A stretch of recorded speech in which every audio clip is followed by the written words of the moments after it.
At the same time, Saagar, we have some domestic political news breaking this morning. I know you're very excited because the former South Carolina governor and ambassador to the UN under Donald Trump, Nikki Haley, has announced she is officially running for president. It's happening, people. It's all happening. Thought we'd give you a little taste of her announcement video, and Saagar and I will react on the other side. Take a look.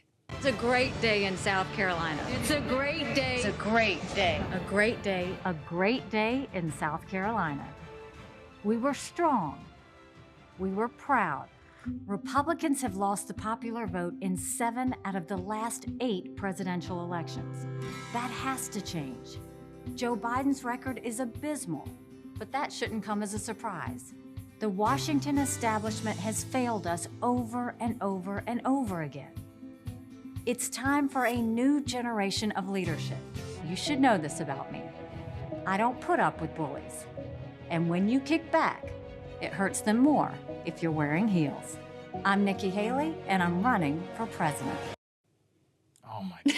Who gave this woman the impression that anybody gives a shit about her high heels? I don't understand it. Like, where did this become a meme?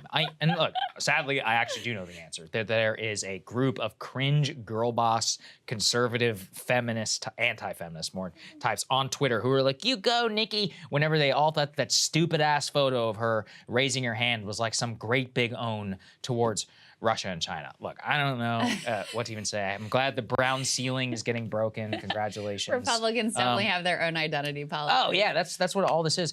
Look, this lady doesn't have a chance in hell. I mean, that ad, it's like written by ChatGPT. It's like most replacement. That's so funny. I was gonna say the exact same thing. It's like AI. If you typed into AI, like, make me a generic Republican political video for a woman of color. You're right. That's it. This is what you would get. Yeah. I hope that the technology is advanced enough to make the voice a little bit less robotic than what Nikki Haley has going on there, though. She tweeted this out with her comment was, "Get excited, time for a new generation. Let's do this!" Exclamation point with the fist bump and the American flag. And I just think one sure sign that a politician stands for absolutely nothing is when they talk about a new generation. Yes, good point. It's a guarantee that what they really mean is, let's do the same old crap we've been doing, just with like a slightly younger person. This was the Pete Buttigieg pitch last time around.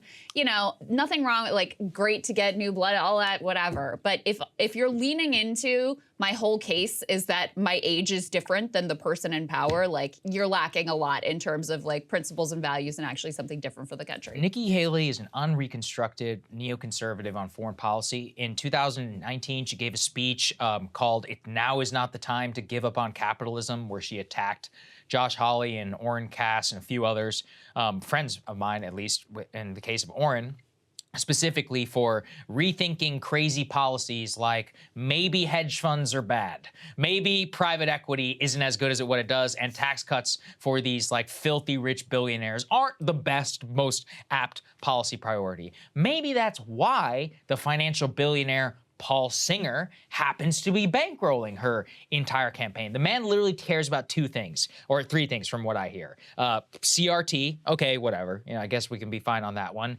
Israel, that's one he cares about a lot. And financial regulation, making sure that you are protected on those fronts. On those 2, or at least 2 of those 3, you could be guaranteed that Nikki Haley is like lockstep. It's hilarious too how she attacks the establishment. You are the Republican establishment. What are you talking about? Yeah. A lot of her videos just like, some people say America's bad, but I think America's good. It's like, wow. Okay, how brave. wow. Yeah. Bold stance there, Nikki, way to go. So it'll be interesting, you know, to watch how this all unfolds. You have a big cast of characters that is looking at getting into. We talked yesterday, Tim Scott is now, looks like he's going to jump into the race. Glenn Youngkin looks like he's going to get in. Mike Pompeo, John Bolton, nobody cared, but he got in the race as well.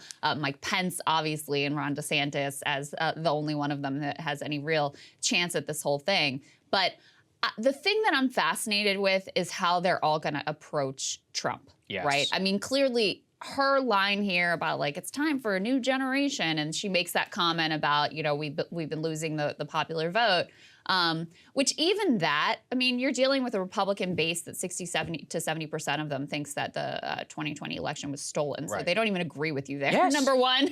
And Number two, like the new generation thing, it's just not, it's not a successful attack line. People's problem with Donald Trump is not actually his age. That's a problem with Joe Biden because he shows his age a lot more than Trump does. Trump has this weird, like, I don't know, it does feel like this dude is just gonna haunt us forever and never go away. But yeah, I think if that's what you're trying to lean into in terms of any kind of a contrast with Donald Trump, good luck. I mean, Lord knows what he's going to ultimately There is say no about it. evidence that anybody wants a new generation. By the way, I want a new generation, but here's the deal. People my age, they really just don't vote. Unfortunately, I wish it was differently, but that's just the case. It's mostly boomers who vote, and they like Trump. They also voted for Biden, all right? So the two most likely people to be on the ballot are both going to be 80-something years old should they serve that term in office. Let that sink in, because while many people may not want that, they're not actively involved in the political process, especially with the Republican base. You have to win a primary. There is not one shred iota of evidence that they give a damn at all about you being young, about you being new. What they care about your friggin' high is, heels. Yeah, your high heels.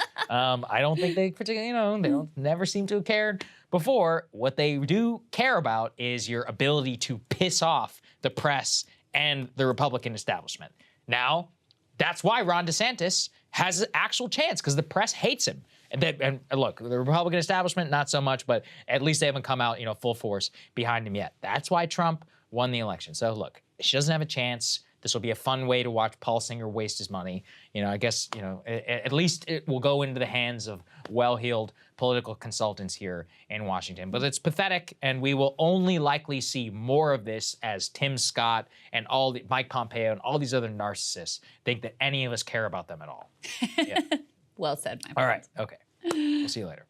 Hey guys, ready or not, 2024 is fully upon us now, and Saagar and I have been brainstorming ways that we can really up our game for this critical election. Yeah, we rely on our premium subs to expand our coverage, to add staff, to upgrade the studio. We just want to give you the best independent coverage of this election, which is possible. So if you can help us out, become a premium subscriber today, breakingpoints.com, or the link is down here in the description video. It really means the world to us, and if you like what we're all about, this is the best possible way to keep us 100% independent, working only for you.